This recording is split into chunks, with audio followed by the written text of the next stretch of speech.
warahmatullahi wabarakatuh.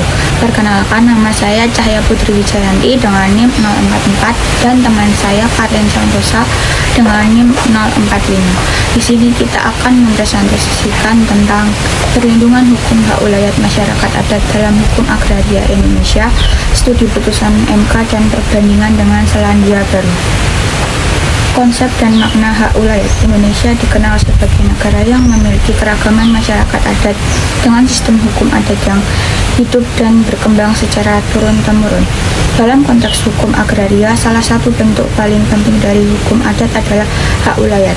Hak ulayat merupakan hak kolektif masyarakat hukum adat atas suatu wilayah tertentu yang mencakup tanah, air, hutan, dan sumber daya alam di dalamnya. Hak ini dapat dipisahkan dari kehidupan masyarakat adat karena memiliki nilai sosial, budaya, religius, dan ekologis. Pengakuan hak ulayat dalam sistem hukum Indonesia. Secara konstitusional, pengakuan terhadap masyarakat adat dan hak ulayat tercantum dalam 18B ayat 2 UUD 1945. Pasal ini menegaskan bahwa negara mengakui dan menghormati kesatuan masyarakat hukum adat beserta hak-hak tradisionalnya dengan syarat masyarakat tersebut masih hidup dan sesuai dengan perkembangan zaman serta prinsip Negara Kesatuan Republik Indonesia. Selain itu, pengakuan hak ulayat diatur dalam Undang-Undang Nomor 5 Tahun 1960 tentang Pokok-pokok Agraria atau UU PA, khususnya Pasal 3. Pasal ini menyatakan bahwa pelaksanaan hak ulayat diakui sepanjang kenyataan masih ada dan tidak bertentangan dengan kepentingan nasional. Peran putusan Mahkamah Konstitusi Nomor 35 PUU X 2012. Salah satu tonggak penting dalam perlindungan hak ulayat adalah putusan Mahkamah Konstitusi Nomor 35 PUU 2012. Putusan ini menegaskan bahwa hutan adat bukan lagi bagian dari hutan negara, melainkan merupakan hutan yang berada dalam wilayah masyarakat hukum adat. Putusan ini memiliki makna yang sangat penting karena membatasi kewenangan negara dan mengklaim wilayah adat secara sepihak. Mahkamah Konstitusi menegaskan bahwa negara harus terlebih dahulu mengakui keberadaan masyarakat hukum adat sebelum menetapkan status wilayahnya. Namun dalam praktiknya, pelaksanaan putusan ini masih menghadapi banyak kendala, terutama karena pengakuan masyarakat adat sangat bergantung pada penetapan daerah. Akibatnya banyak masyarakat adat secara faktual ada tetapi diakui secara administratif, sehingga hak ulayatnya belum memperoleh perlindungan hukum yang optimal.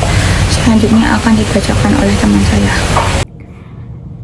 Terus selanjutnya ada hambatan perlindungan hak ulayat di Indonesia. Terdapat beberapa hambatan utama dalam implementasi perlindungan hak ulayat di Indonesia. Pertama itu ada ketidakjelasan dan kompleksitas regulasi teknis terkait pengakuan dan pendaftaran wilayah adat. Prosedur administratif yang rumit seringkali sulit dipenuhi oleh masyarakat adat maupun pemerintah daerah. Kedua, administratif yang rumit seringkali sulit dipenuhi oleh masyarakat adat maupun pemerintah daerah. Tumpang tindih regulasi dan kebijakan sektoral khususnya antara hukum agraria, kehutanan, pertambangan, dan perkebunan. Kebijakan pembangunan dan investasi seringkali lebih dominan dibandingkan perlindungan hak masyarakat adat. Ketiga, lemahnya pemahaman aparatur negara mengenai kedudukan hak ulayat dalam sistem hukum nasional. Hal ini menyebabkan lambatnya pengakuan masyarakat adat serta lemahnya penegakan hukum ketika terjadi konflik negara. Selain itu, kepentingan ekonomi dan proyek pembangunan nasional seringkali mengesampingkan prinsip keadilan sosial. Akibatnya, hak ulayat cenderung bersifat deklaratif, diakui secara normatif tetapi lemah dalam pelaksanaan. Selanjutnya itu ada perbandingan dengan sistem perlindungan di Selandia Baru. Berbeda dengan Indonesia, Selandia Baru memiliki sistem perlindungan hak masyarakat adat, yaitu memiliki sistem perlindungan hak masyarakat adat Maori yang lebih konsisten dan substantif. Dasar utama perlindungan tersebut adalah Treaty of Waitangi tahun 1840 yang mengakui hak kepemilikan tanah dan sumber daya alam masyarakat Maori. Perjanjian ini memiliki kedudukan penting dalam sistem hukum Selandia Baru dan dijadikan dasar dalam berbagai kebijakan publik. Selain itu, Selandia Baru membentuk Waitangi Tribunal, sebuah lembaga khusus yang menangani pelanggaran hak masyarakat adat oleh negara. Melalui lembaga ini, masyarakat Maori dapat menuntut pengembalian tanah, kompensasi, serta pemulihan keadilan historis. Hukum adat Maori juga diintegrasikan dalam pertimbangan hukum, pengadilan, dan kebijakan negara sehingga tidak diposisikan sebagai hukum pinggiran.